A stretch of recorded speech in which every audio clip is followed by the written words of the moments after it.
still left in the dark. Like lineups are always a game time thing. Are you good with the coffee there? This is not good. Try this. It tastes like fish. Then no. Stick talk. Stick talk. Stick talk. Stick talk. Stick talk.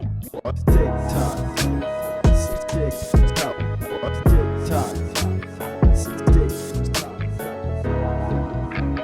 You know the usual intro. You want to run that? That's right. Wait, that's hockey. That's hockey, baby. Welcome back, everyone. This is episode 39 of Stick Talk Hockey. As always, I'm your host, Tiko, and today we're joined by longtime friends of the show, Mr. Jackson Banman. Hey, thanks for having me back. Trill's getting his ass kicked right now playing hockey, so I'm here subbing before my game. Yeah, you're playing today too, right? Yeah. Beautiful. Yeah, I mean, you got all the Red Wings attire rocking right now. It's a good week to talk Red Wings. It is a good week. Well, you know, the last few weeks have. This week, 2 straight losses to Seattle and Winnipeg, but that's okay. Seattle game was a banger, though. Holy, you missed too, because when I was talking with you, you jumped in like late in the set, or in the mid thirds. Yeah, early third. Yeah, I had hopped in like end of the first, and it was like that the whole game. It was really such a good game. Yeah, and that's just what happened. I mean, that's Yzerman built Seattle light, like we were talking about that night. Just roll 3 lines right through, get a 4th line check in line, and that's just it, right? Like, I was concerned about the construction in the sense of like everyone was. Will they be Seattle though? Yeah, because Seattle, like, it's not just the roster construction, right? It's the coaching and the buy-in from the players. Are you saying Dave Haxtell is better than Derek Lalonde? I don't know. I'm not a Haxtell fan, dude. I watched Philly for a long time. No, I know you are. But those players play for him. Yeah. Well, so, here they do. In Seattle. In Seattle, yeah, that's Philly, what I mean. In Seattle, they're playing for him. So, I mean, I was worried about if they're going to get that from Detroit, but... Yeah. I mean, a lot of people clowned on Yzerman, and they were like, oh, the Yzer plan's not working. He's been there for 6 years. It's kind of ironic, or not ironic, but you know what I mean? Like, I'm here in a Datsuk jersey. Yes. One of the childhood idols. Yes. As soon as he left the Red Wings, turns out he's a massive piece of shit. Goes back to Russia, and he's like an Orthodox Russian, like does not support LGBTQs in the slightest bit. No. Was very on the wrong side with COVID. He was like living in a Russian convent to like hide from... I don't know. Wait, what? Oh yeah, dude. He was hiding with some Orthodox ministers to get away from COVID regulations. Oh, yeah. Okay, that's good. So you got Datsuk, and then turns out now we know Ken Holland's an idiot. We thought he was this great GM. Turns out he's not an idiot. He built off of what Jem Devellano had done and whatnot throughout the 80s and 90s, and just kind of played with the roster a little bit. Tinkered around. He was not the guy. No. We also learned that Mike Babcock was a complete asshole and a psychopathic piece of shit.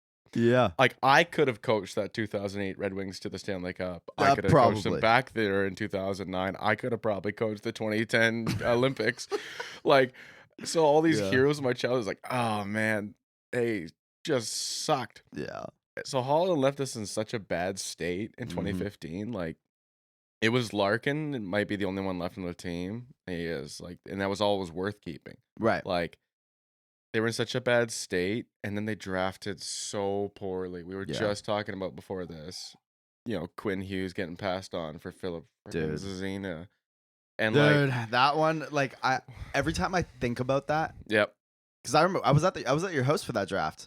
Sure were. And you were rattled about that pick in the moment. If you're drafting and there's a number 1 D there, you take it every time. You don't take a winger. Not in the first 10 picks. Like, it's not... Obviously, you know, you're not going to pass on Brett Hall, winger, or whatever. But, like, you're still going to take... You got to take a D-man, man. Yeah. Anyway, Holland especially left those high-skill, high IQ guys. Yeah. Like, I mean, obviously the size was a big question with Quinn for a while, but doesn't seem to matter too much, does it? No, he looks unreal. Yeah, I'm sorry. So, Holland left the Red Wings in such a bad state that it was like, oh, there is young guys here. You can build around Mantha. No. You can build around Bertuzzi. Yeah, he doesn't want to stay. He doesn't fit the timeline. You can build around... like all these young guys that just flamed out and were nothing. I mean, Dennis Chalowski, or whatever his name was. Yeah. Was our first round draft pick, and then he got picked up by Seattle. Didn't even make Seattle's first year, and then went to Washington. He's not even in the AHL anymore. Like that. Those were the picks that Holland left us with. So Yzerman's had to completely restart it. Totally. Now we're seeing the picks that Yzerman's made finally after being 3-4 years out. Right. Finally making the AHL. Yeah. Like, it's just he had to go and get veterans. He just had to. But I think he did perfectly. Everyone was like clowning on him, like, making this. Why would you go get Andrew Kopp? Why would you get David Perron? These are aging veterans. You're not trying to win now. It's like I might be a bit guilty of that. Not gonna lie. But you have to win. You can't let Mo Seider come in the league or Rasmussen or Valeno and just lose.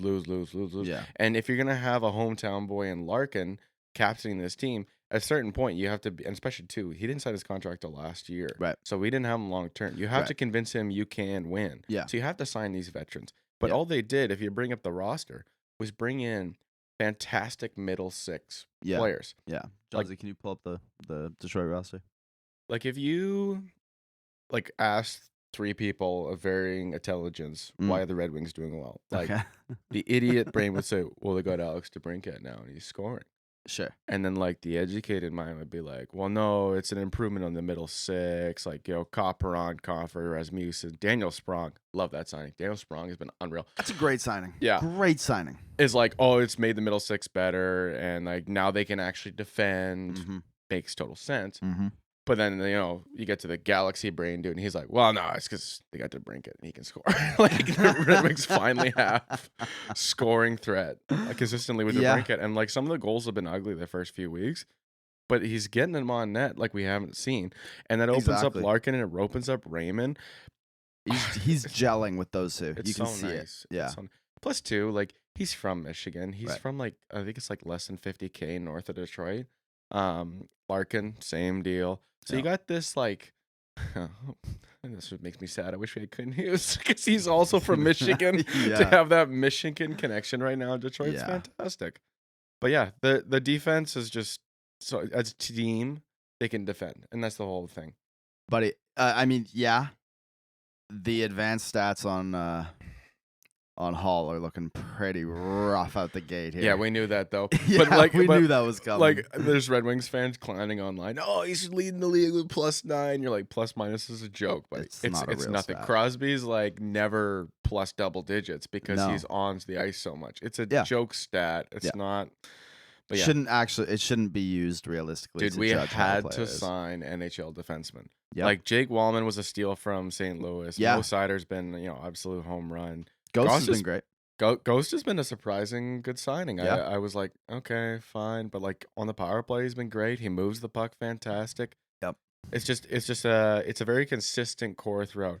But Hall, too much money, but hopefully he'll be gone at the end of that contract, and just How long is that contract? The Hall contract? It's like 2 years, 3 years. I remember being a kid and being so happy. Jonesy's here wearing a Penguins jersey. Yeah, he's all penzed up. I was being so happy in 2008 when the Red Wings beat. Like, yeah, suck it. And then, boom, back to back. You guys take. I was like, you sons of. Like, and then you go on to have all the success. We can't get out of the first round, and then don't even make the playoffs. Oh, it's a 3-year contract? Well, 3-year. Dude, 3 for 10.2. What's the math on that? It's like just over 3 a year. 3.4, yeah. Yeah. Woo. Oh yeah, it's written right there. Yeah. I don't want you to get the credit to get the math on right on that. No, I didn't do any math there. It says it right here. Yeah, I mean, I don't mind that contract. We needed it, man. Like last year, you like our defenseman. 5-6 was like Gustav Lindstrom, who's like a perennial AHLer, and a couple other guys that same thing. Like they're just getting called up, and you're like, oh, they were not good. They were not good. So then, who are you still waiting for in Detroit? Like who's still in this Yzerplan pipeline? Rasmussen is the last pick from Holland that could be something. Yeah. But right now it's just looking like a good middle six, like maybe a second line winger. Sure. Joe Valeno, I think, is finally accepting his role of like, because he was a underage. What do you call it when you go to the Q or the OHL, the WHL? You get exceptional status. You can play when you're like 15. Oh yeah. And like, it's like you look at the list of players. It's been like Nathan McKinnon, Crosby, and like Some there's big only boys. yeah, and there's only 2 that have like flamed out. Like Sean Day flamed out, Okay. but like Valeno's still hanging in there. Right. He's got the offensive like hands and mind, like he could, Right. but he's just not. But he's accepted. He's like, okay, I can be a really talented bottom 6 guy. Like he's been Right. I don't want to say he's been perfect, but he's been pretty close to as the 3rd C. In the bits I've watched of Detroit so far, that line looks really good with Sprong and Rasmussen. And that's the thing, right? Like Yzerman went out. He got Christian Fisher, underrated on Arizona. Yeah. He gets Austin Cernak, underrated everywhere he's been across the league. Klim Kostin was not loved in Edmonton. No. Like, to get these guys that are completely underrated, like Comfer in Colorado, way bigger to deal with that cup than people realize. Like, you need that second line center, and he was filling in right behind McKinnon and whatnot. And I was actually surprised. I thought the contract was going to be harsher for Comfer. Colorado I thought that was reasonable. Yeah, Colorado just couldn't afford. But like, Perron, Comfer, Kopp, Sprong, Kostin, Cernak, Fisher, all these guys that you bring in have all done the right things for shitty franchises or successful franchises and not gotten rewarded for it. So come to Detroit and we're going to set a culture here, and maybe you'll win, probably not, but at least they're on the right foot. They're still, like, to be clear, they're still a long way away, but everyone's talking about Detroit, like being like, oh, they're farther behind than Buffalo. They're farther behind than Ottawa. And the thing is with both those teams is they're so young. If you don't know how to win, you got to learn through a long line of like around and finding out. Right. Oh, sorry, I swear. So yeah, bring in those older guys who have one, like Perron and Comfer, and let them set a culture and help Larkin along. And I mean, the nice thing with DeBrincat, like the reason he's scoring so much is the passion, and you can see that's coming back with Larkin. Raymond's excited; they're winning. Yeah, like if you're winning, it's great. It's fun. It's fun. It's fun for a Red Wings fan right now. Well, like it's totally. It's been so bad for so long. Yeah, yeah. You also got my boy Jeff Petrie. That's a cool Detroit connection. I didn't know his dad was on the Tigers.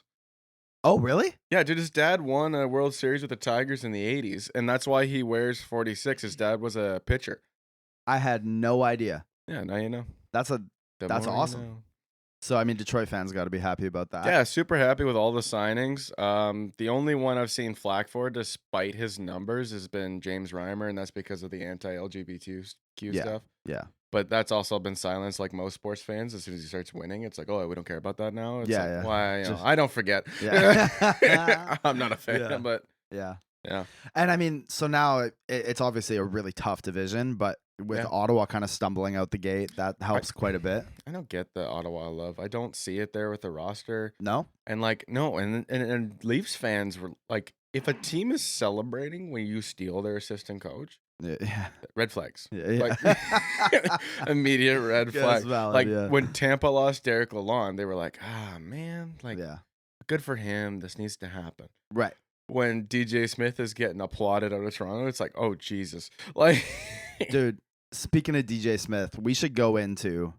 I can't believe more people aren't talking about this. Like, I think, if I'm a Senators fan, you're like, oh, thank God for the Shane Pinto, because we have so much going on with this team right now. That's just, dude, like you're a goalie. I play goal. Goes into the third period against Buffalo. Poor bastard.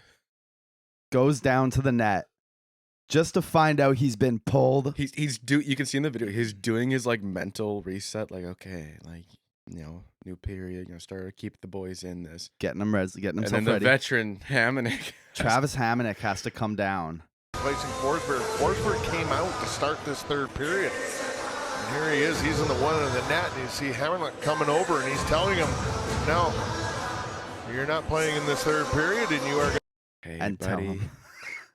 You're not starting. We you pulled got you. Pulled. And nobody told you. Nobody told you. Oh my God. Oh, embarrassing. Like, embarrassing. Oh man. How could you have respect for the coach after that? You wouldn't. I wouldn't. No. Absolutely not. Do you know how I'd be furious if that happened to me? I'd probably I don't know. If I didn't spaz on the bench and throw stuff at him, I'd probably just walk out and go get changed. Like, yeah, dude. Like we were just in the room for 15 minutes. It's so unprofessional. You let me put all my gear on and walk down and skate out here, get ready. What is happening? It's embarrassing how professional. Like, holy Christ. DJ Smith, dude. Yeah, they got a lot of problems in Ottawa. I don't know, and I like their roster. Yeah, on paper. Yeah. And then you look at it and go, how's this supposed to play together? And but even watching them play together, I thought they have been playing pretty well together. They played well. Like, so like the only, to be fair, the only game I've seen from Ottawa this season has been Detroit Ottawa. That was on that Saturday last time you guys were recording. Mm-hmm. And you guys had commented like the shots were crazy. It was like they were pepper, but it was from the outside, not really off the rush, low danger, almost no scoring chances. Yeah. And it was like you just kind of see that. Like, I know that's why they traded for DeBrincat, but they never. You can't lead a duck to water, or lead a horse to water and make him drink. Yeah. You know? Yeah. He didn't want to be in Ottawa, and I get it. Like, now you see it in Detroit where he's doing exactly what Ottawa brought it in for. Right. But, like, I mean, obviously Ottawa's like snake bitten as hell right now. They're injured up the wazoo. There's the Pinto stuff. There's so much going on with this team. I thought people needed to pump the brakes in the offseason. We're like, oh yeah, they'll be in the wild card for sure out of Detroit and Buffalo. Yeah. Detroit, Buffalo, Ottawa. Everyone was like, oh, it's Buffalo because of scoring, or it's Ottawa because they're deeper. Not one person picked Detroit. Right. And if you picked Detroit, it was like, oh, you're a homer. And even then, I saw some homers like take the Spit and Chicklets memes guy who's a big Red Wings fan. Okay. He was like, yeah, no, I can't do it. He's got this like thick Ontario accent. He's like, I want to believe in the boys, but I just don't see it. Yeah. I mean, the injuries are such a killer for Ottawa. I mean, I don't know. Maybe not as much as I'm making it out to be. The D group is still kind of rough there. We're not sponsored by A&W, are we? No. It's coffee. It's not good. The A&W's coffee is pretty garbo. It's pretty garbo. I'm a big Don's coffee guy. Yeah. Sponsor us, Don's. Please. Give me the... Dude, we can be like the Olympics. Get sponsored by McDonald's. Yeah. Stick Talk Happy Meal. Let's do it. Yeah, Ottawa, though, is just... You feel bad for him with everything going on, but also you're like, Yeah, we should talk about Shane Pinto a little bit as well. Just go through that because, Shane Pinto, Ottawa Senator. Well, not currently. He's unsigned. He gets a 41 half a season ban. 41 game, half a season for... They still haven't really said what. Okay, so... But gambling. So, yeah, which is... The hypocrisy is just ridiculous to put out that statement. It's like, you need to clarify. Yeah. Elliot Friedman was reporting that it sounds like he gave his login credentials to someone else. Now, Pinto is from New York. Okay. He plays in Ottawa. Yeah. So the gambling agency looked at it and was like, and they're the one who reported it to the NHL in the summer, and it was like, hey, like he placed a bet here. Yeah. When he was supposed to be here. New York is like, you have to be in New York. So it sounds like he gave his credentials up to someone, and whoever had that bet on something they shouldn't. You're not allowed to bet on hockey, not just your own games, but hockey. Hockey. So that's the thinking right now is that person that he gave his login information to was betting on hockey, but it's also like, I don't know, how come we haven't heard anything legal about this? Why is it just Yeah. See, my big thing with all of this is the NHL needs to have, if they're going to push gambling as hard as they have and push to be a real part of the gambling community, right? Like they're clearly pushing to be like, okay, you go to Vegas and you see all the screens and you do all that. You bet on the NFL, you bet on college football, and you bet on the NHL. It's why they brought in that red zone copy. Absolutely. So they get to do that. Like, exactly. It's like, because that's why the only reason to watch NFL red zone is if you got lines. Yeah. Like, they really want to be a part of that. Yeah. And if you want to be a part of that, they have to be a lot more transparent. They went too fast. Like, they got on the highway and they just kicked it up to 120 without learning how to drive. Absolutely. But like, I don't know. You look at so many things in hockey that are still left in the dark. Like lineups are always a game time thing. Are you good with the coffee there? This is not good. Try this. It tastes like fish. Then no. Yeah, I'm good, I think.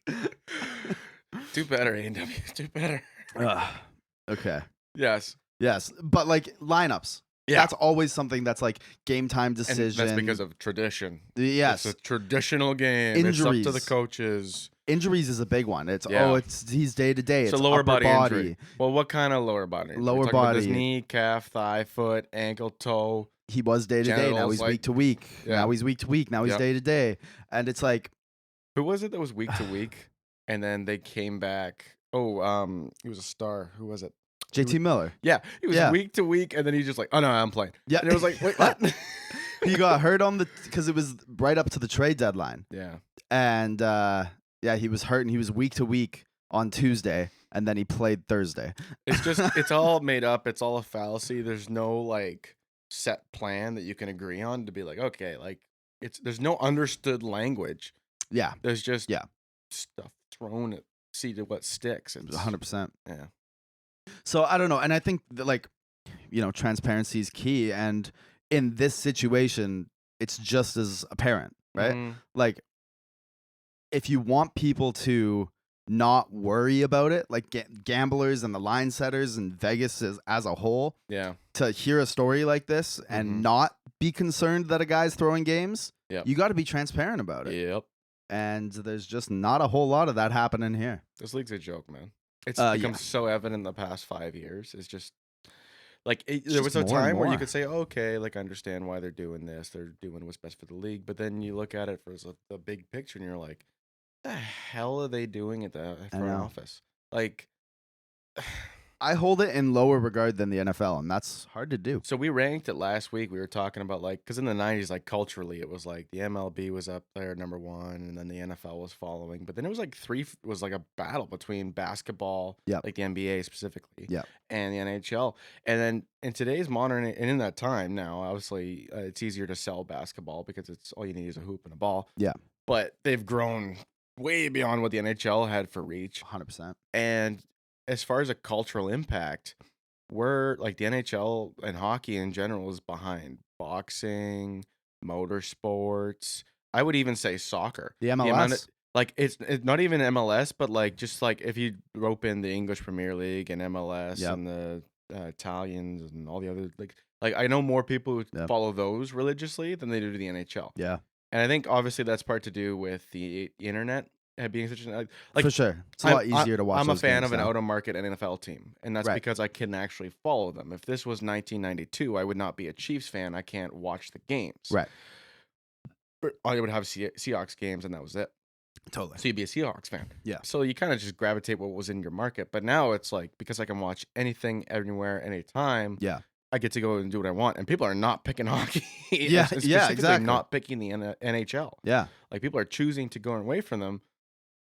And it's Especially no when you're wonder why. banning Pride tape. Yeah. like, It's no wonder why. and hammering us with gambling ads, and then having this hypocrisy of like, oh, they can't gamble, but like, it's, And what then the you hell? even just said, there's so much choice. You going can back watch in. anything at any time, but not the NHL. No, There's still blackouts all over the place. this is the first time in my life I've had a streaming service I can watch hockey with Sportsnet 1. Yeah. And it's way too expensive. The only know, reason I'm on it crazy. is because my dad got it as like tell us through it in like, hey, please don't cut your Oh, yeah. cable. We'll give you this Right. for like it's like $50 a year. And my Sure. dad was like, sure, like sweet. Yeah. That's the only reason. Thank God, timed it perfectly with the Red Wings. But like, Yeah. I can actually watch hockey now. Yeah. Like, 'cause I mean, I get it, and I hate myself every time I pay for it. yeah, it's so expensive. Yeah.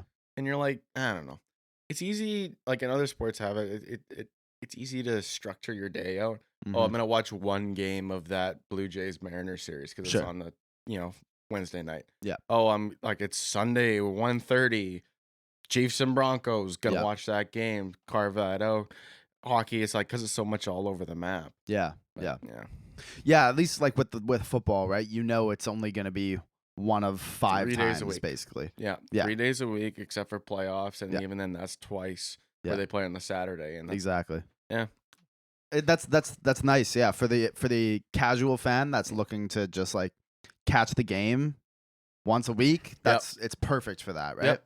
The NHL, yeah, they're a little all over the You place. have to you get like be- these random Saturday 10 a.m. games and stuff. Yeah, you have to be in it. Like, you have to religiously follow it. I mean, like, I've got Reddit, Instagram, Facebook going on, like, and then I'm thinking there's more forums out there if I really wanted. Like, just to follow the Red Wings. Yeah. And there's stuff I miss all the time. Yeah. Like, yeah. I mean, Canucks Twitter, dude, is just like all day, every day. yeah. Oh, Canucks Twitter is the flying in. richest Twitter. Like, It's crazy. It's always been that way. It Yeah. like started it culturally of like this cult following, and I mean, part of that's got to do with Strombone too. Yeah, the boy, the boy, Captain Lou. But like, yeah, Canucks Twitter is so they're just gold. It's fun. It's a lot too of bad you guys have never won because like culturally you should have at least one, man. You got to think like in the NHL, the craziest city to be in if they won. Oh, Like it's got to be like Vancouver and Toronto got to be right in the top 3, yeah? I think Toronto would be for the worst ways possible. Yeah. Because they would win and then they would lose a big chunk of their identity. I Mhm. think Vancouver's identity is like, no, we're chasing it, we're wanting it. Right. Like Toronto at this point, I don't even think like they're just like, no, that's just who we are. It's like the Browns. Yeah, because We they've don't never win. even been close in like No. 50 years, right? No, they had the one conference final appearance in '93 against Gretzky, and you know, Yeah. you heard the Yeah. story of Bob McKenzie was like, he had a pretty bad game out there, Gretzky, in Game 6, and he was like, oh, I did, and then he scored like 3 goals in Yeah. Game 7, and they beat the Maple Leafs. I was like, oh, man. Unreal. Yeah. Yeah, like Vancouver, we've sniffed it a couple times, right? It would be unreal in Yeah. the city of Vancouver to win. Like, because culturally, like if like, we live on Vancouver Island, we're in that culture Yeah. 24/7. Yeah. Hockey's better when the Canucks are good, at least 100%. here. Like, you go down to the local pub, Mm-hmm. people are in there watching Canucks game, even if it's an Arizona Canucks game on a Wednesday Yep. in January. Yep. Like, it's exciting. People are talking about, even now, like the Canucks are doing well. Nobody, like, I've seen Yeah. a lot of people who are okay, so I was listening to Canucks Talk Radio. Yep. And they were talking about like dumping on the Flames and the Oilers.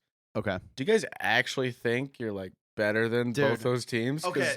Canucks Radio was talking about, was like, oh yeah, we always like didn't see Calgary as a competitor. I'm like, they So- just won the President's Trophy like 2 years ago. Calgary's fraudulent. Yeah, I mean, they run the You President's say Trophy that, with but I think all it's- of their star players that aren't there anymore. It's vindictive, like X at it, like because you're like, oh, we moved on from Markstrom, moved on from Tanev. Like, I feel want like I that's want to where- bring Tanev home personally. I want him to Michigan? come back. No, Isn't he from to Michigan? Vancouver. To Vancouver. I don't care where he's from. He's a Vancouver boy. He was there forever, man. That's my guy. Yeah. I don't think that we're stronger, a stronger team, Vancouver, than those two. But I can't tell you how much joy I got watching the Canucks Mm. be 4-2 Mm-hmm. and seeing Calgary and Edmonton both boot off the ice at Yeah. home on the same night. Dude, I could not believe, like, so they come into your barn. You guys raise, you do the Quinn Hughes. Here's your C. Yeah. Let's go. Big ceremony. It was like, oh yeah, Edmonton's getting pumped today. Yeah, and they did. And they did. And then Mhm. you're going home and you're like, okay, home opener. Like, we got our opportunity. It's now your turn. Yeah. Demko's out with the flu. Yep. In goes Casey DeSmith, suitcase Yep. DeSmith. Yeah. And I thought Vancouver was going to get pumped that game. I was shocked. Yeah. Shocked. And then they've kept up this pace. It's surprising. You know what? I said during the season previews this year that like Vancouver is usually one of those teams where you see like 7 teams in a season with them. Yeah. You see teams that look like, you see a Vancouver team that looks like they're going to the cup. You see a Vancouver team that looks like they belong in the basement. Mm-hmm. You see a decent like you see all these different Vancouver teams. Mm-hmm. Whatever this version is, Mm-hmm. it's kind of nasty. It is super If they can nasty. keep this version of the Canucks going, it's going to be a fun year. It just feels like you have to have your top talent running on all cylinders for the All Canucks the to time. succeed. Because, you know, with all due respect to Di Giuseppe and all your other bottom 6, it's nothing Yeah. there that you're like, oh, that's a good value find there. Or like, That's top 6. oh, Di wait, Giuseppe what? to you? What? That is What? that is second line Phil DiGiuseppe with JT Miller and Brock Besser to you. Jesus Christ. Hey, what's up with Pud Colson down in the AHL? You know, he he didn't just make the team on a camp? No, he had a terrible camp. I'm shocked. Yeah. I don't know what it is. I think it's just a confidence thing. Maybe. Because he goes down there and he lights it up, and then he comes up here and he looks like a deer in headlights. Mm. And he played like 3 preseason games, and he looked pretty awful in all of them. Mm. Talk sent him down, but basically was like he'll as soon as there's an injury, I'm pretty sure he's the first one up here. Yeah. But yeah, he did not impress at camp. Can't believe you guys traded a first for Filip Hronek. I mean, that pairing with him and Hughes is It looks one phenomenal. of the top pairings right I just now. can't believe you gave up a first. I It sounds like I from the Red know. Wings perspective is that you guys, we'd phoned, we were talking about trades, like us as in Yzerman and yeah. I don't know, Patrick Alvin. is it Alvin or is it I think it is Alvin now. because it's been weird I know. with Montgomery, what's the hell's his name? Rutherford. Thank you. Good Anyway, old Jim. and you guys brought up Hronek, and Mm. then Red Wings lost 2 straight to Ottawa ugly to get knocked out of the playoff race. Right. And it was like, oh, do you still want Hronek? And they were like, yeah, we'll give you a first. And Yzerman was like, sweet, deal, done. We gave you a first and a second, dude. Crazy. Crazy. But he's playing unreal. Like, Dude. And it's scary, right? Like the scary thing about the Canucks is like they're capped out. yeah. That's And they're just starting to look okay right now. And Hronek's up at the end of this year. If he plays great with Hughes all year, you got to pay him 8. Elias Pettersson, he's getting a $4 to $5 million raise probably. deservedly. Of course. So I don't know. That's scary. Scary times. We're already running DiGiuseppe on the second line, a guy with a career high of 18 points. And that was 8 years ago. Dude, I thought he was like a 20-year-old rookie. I had no idea. No. He was that old. DiGiuseppe's like 30, dude. Oh my God. Career high of 18 points in 2015. Someone with a name like DiGiuseppe just sounds like a fighter. Like, you know, call him up the AHL. Can you pull up his stats, Jonesy? I think it was in Detroit. No way. I don't remember him. I remember a name like that. Yeah, I guess you would. Oh my God, he's wearing a Red Wings jersey in that photo. Villanova Knights, University of Michigan, Charlotte Checkers. Hurricanes. Oh, it wasn't Detroit. It was It was Hurricanes. yeah, those jersey. bland ass Carolina Hurricanes jerseys. Yeah, let's see, 49 games. Yeah, that's his high. It was 49 games and 18 points, 5 goals and 8 assists. Hot damn. Elite top 6 forward, Phil DiGiuseppe. I like his game, but come on now. Well, just from an outsider, you're like, oh, isn't that Pud Colson's spot there? You would You hope. would think. Or Hoaglander's. I like Hey, Hoaglander's where game is quite a bit. Hoaglander? He's playing in the bottom 6. Oh, okay. Yeah. I like him there too. Like he's got that like bulldog energy, you know? Can't breathe, drills all the time. Huh? Bulldog energy, you know, flat face, can't breathe, Sure. overbred. yeah. Yeah, something like that. Oh, jeez. What else we got? Oh, Christ. Myers is on your last pairing. Man, Tyler Myers has looked horrendous. Whew. Like genuinely horrendous. God damn. I mean, thankfully the contract's up at the end of this year. Praise the load, because if he wasn't making as much as he was, for Mhm. sure he would not be on this team. He'd be in the minors or maybe in Europe somewhere. Yeah. Yeah. Fair enough. Although, you know what? That's actually a lie. Someone will give him a contract. Yeah, This those guys are offseason. always kind of good for, like, yeah, you know, trust him. But he has been on a number 1 power play, so you sign him for your Yeah. third pairing for league minimum or something close to it. Hell, maybe we'll sign him and replace him with Justin Hall, or where Justin Hall is now. Sure. Well, I mean, exactly. Right? Like the guy's 6'8". Yeah. He won the Calder. He's a big boy. Yeah. It's actually crazy that he won the Calder. You know his brother's in the NBA? I did not. Yeah. Is he white? No. Oh. Yeah. Huh. Half brother. Interesting. Dude, how cool would that be to be parents of like dual sport athletes like that? You know, like you got one son who's like in the NHL, another in the NBA. Yeah, right? You're like, that's so cool. Like Yeah, pull that up. Tyler Myers' brother. being the Kelsey brothers' parents. How nice Quentin would that be? Grimes. Quentin Grimes. That's not For the the same Knicks. last name. Jonesy, you're the basketball good? guy. Tell me, is he any good? You never heard of this guy? Okay, no. No idea who he is. All right, bet. That sucks when you like Google your name and then the first name underneath is your brother's. Yeah. It's like being Brent Gretzky. Did you mean Wayne? Did you mean? Yeah. Are you sure you're talking about him? I was listening to a thing and they were talking about Walter Gretzky and how he turned his whole basement into a shrine for Wayne. It's like, you know how awkward that would be going to your parents' place and downstairs, the entire first floor is a museum to your brother. Yeah, I no did things doubt, too, Dad. right? I also made the NHL. Yeah. Like, we're the greatest scoring duo of brothers ever. I got 5 points. 4 out of Four Four. points. Yeah, I mean, it would be a tough life. You know, you'd always just be that sidekick to the big show. Yeah. Yeah. Is that I don't know why I'm going back. I don't know either, dude. You have coffee on? No, I don't. I'm sorry. Oh, good. We're getting through it. Okay, last thing. Pride tape. Oh, Jesus. What a debacle.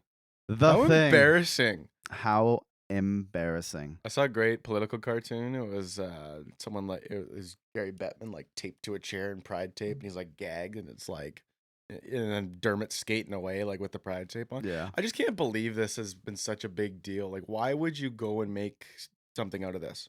How did you think this was gonna go? I mean, we should rewind it really quick. Yes. I mean, so obviously we talked about the pride tape ban in the first place. Travis Dermott, special event nights banned as well. Like special it's all kind of together. It's all together, yeah.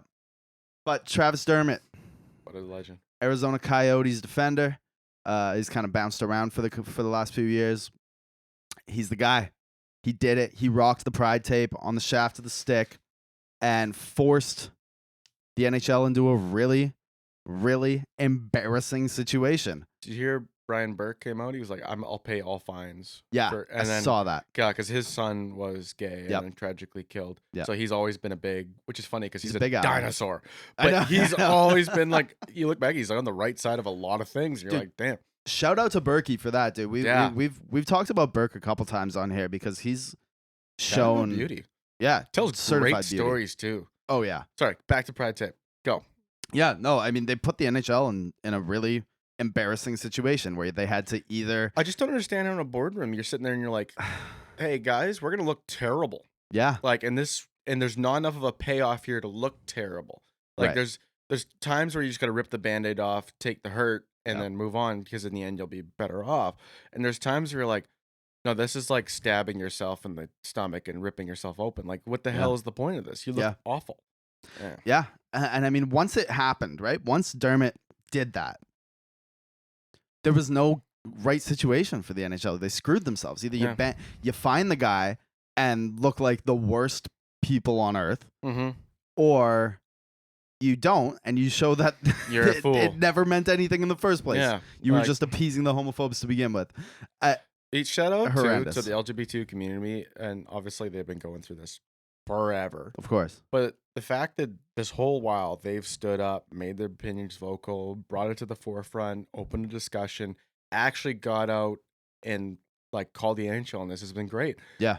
And I don't know, maybe I'm missing out, but like I haven't heard anything with the special events getting rid of like no gay pride, no Lunar New Year. I haven't heard any of the other groups. Like I thought for sure that, especially south of the border, it was going to roll. They'll know military appreciation night, jerseys and whatnot. I thought it was going to be a way bigger story, and nobody cares about it. Like they're just like, we do enough already. We got our 15% off at Freddy Krueger and whatnot. Like we're good. We don't need all those. It's been shocking, but good for the LGBT community to actually be fighting for like we're here. Yeah. What the hell? Yeah. Absolutely. 100%. It's so disappointing. It is. It's so disappointing. Like for those listening, I'm sure you're hockey players in general, but like Reese and I both played rep hockey growing up.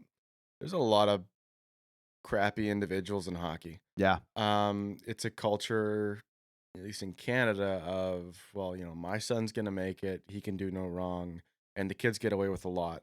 They get really cultural attitudes and values. They don't treat and respect others because it's all about me, and eventually they flame out in some level of junior hockey, and then they got to adjust to society, and they keep those really bad prejudices.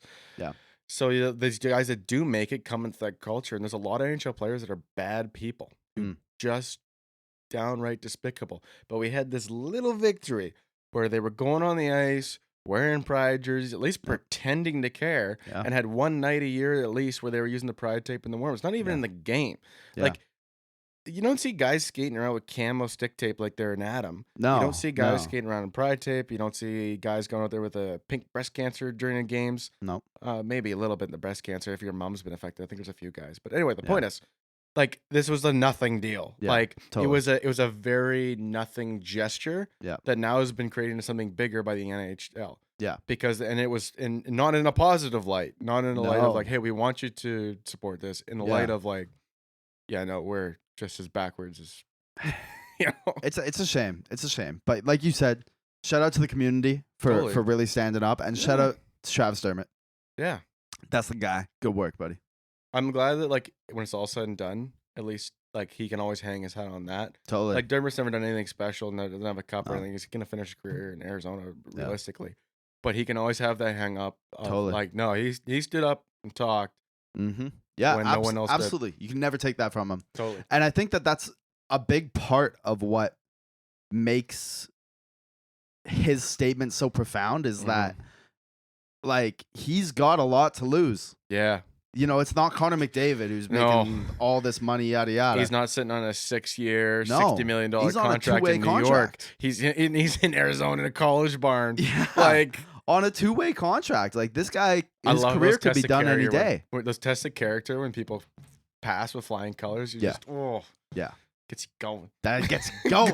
That's what it's all about. Makes you feel nice in the morning rather 100%. than depressed and sad. Yeah.